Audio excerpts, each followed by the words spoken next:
Welcome to episode 4 of Crypto and the Law podcast, where today we'll be talking about appropriation of personality in the metaverse. Can your avatar be a clone of your favorite celebrity? And I think this really came out of the interest of my wife on whether or not her avatar can look like Jennifer Aniston. So we're trying something a little bit different today in that I'm also doing an audio recording that you're listening to now, and also putting this up on YouTube as a live recording. So we'll see how that works out. But if you'd rather have a visual, you can go to YouTube, search Kevin Center Crypto, and you'll be able to find this recording there. And with that, let's get into it.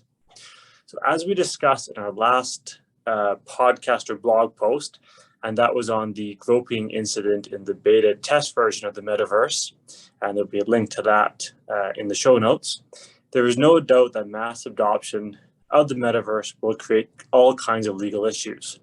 One such legal issue may result in the often forgotten legal principle of the right of publicity, or in the US, personality rights, moving from the backwaters of the law to center stage. The right of publicity is the right of a person to control the commercial exploitation of their identity.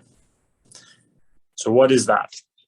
Well, the right of publicity in Canada is protected through tort or civil law, specifically through the tort of appropriation of personality. So this tort differs from legal actions based on an infringement of trademark or copyright. Instead, the tort of appropriation of personality is actionable when a party uses the image of another for the commercial advantage.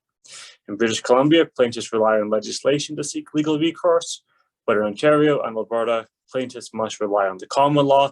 If you're in the States, you're going to have to check your specific rules of your specific state, but they'll either be legislated or under the common law in a civil action. Under the tort of appropriation of personality, the commercial use of a person's representational image without their consent constitutes an invasion and an impairment of that person's exclusive right to market their personality. So putting that another way, you cannot use another person's likeness or image for profit. All right, so how does this apply to avatars and the metaverse? So this legal action is difficult to prove in the course of regular physical life. However, in the context of the metaverse, appropriation of personality becomes a very interesting and thorny issue. The use of avatars is the reason we believe this legal action will have a presence in the metaverse. In a virtual world, we'll be creating avatars to navigate and participate in an online environment that will be an extension of the physical one. In that environment, many people will be running traditional businesses and are profiting as influencers. It is therefore not hard to imagine that some of these individuals will seek to increase their business or standing or influence by creating and using avatars that portray a celebrity or a trusted public figure. So, for example, if you're running an online sneaker company, what better way to boost sales than by creating an avatar to look like Michael Jordan? Or use Tony Robbins-based avatars to promote your personal development courses. Have a coding course? What about using an avatar that clones Bill Gates and maybe even mimics his voice? So examples of this do currently exist when we have licensing in such things as sports video games and royalties are paid out. In lists of examples of avatars mimicking celebrities and public figures can go on forever.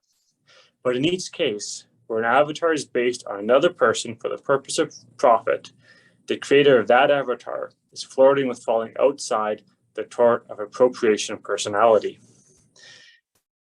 The question is really going to boil down to, though, is to what extent are the similarities between the avatar and the person being copied? Although this will be an area for the courts, we think it is safe to say that if an avatar can reasonably or objectively be identified as the person being copied, the creator of the avatar is probably in the wrong, or at least so long as consent is probably in the wrong as long as consent of the person being copied is not obtained. So how far do we think the law is going to extend here? So above we talked about a relatively straightforward example, but where I think many legal battles will be fought is what happens when there's appropriation of personalities, but there's no intent to profit, right? We're not creating Michael Jordan to sell shoes at our online shoe store. Okay, so we copy Michael Jordan, but we're not using him to profit. So in one example, what if someone designs an avatar to portray a celebrity, politician, or their neighbor, and then acts in such a manner that would cast that person in a negative light or potentially tarnish their reputation?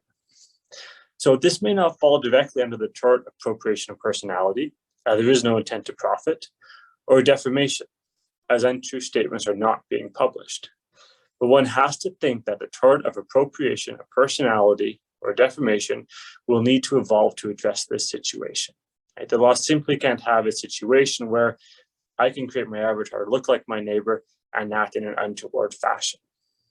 In another example, what if someone designs an avatar to portray a celebrity, politician, their neighbor, and uses them in a normal fashion with no intent to profit and without doing anything that would tarnish their image? Will the law expand to such an extent that our likeness is protected carte blanche with no limits? Well, probably not, right? I don't see that happening. There could be a situation where metaverse users seek to rely on copyright and trademark laws, intellectual property laws, to protect their avatars, but a situation where your likeness is protected with no limits, I think is untenable, because it would just create a situation where everyone could potentially be suing everyone, because your avatar, I think, is always going to look like someone. So what's the takeaway? Well, to answer the question you've all been asking, can your avatar be a clone of your favorite celebrity? In Canada, the answer is probably yes, so long as you have no intention to profit from using that likeness and you act with it in a socially responsible manner. However, depending how intellectual property laws develop in the metaverse, we might see alternative protections for the image of celebrities and even ourselves. And it's an exciting new area that we'll keep an eye on and keep you updated as things progress. Thanks for listening.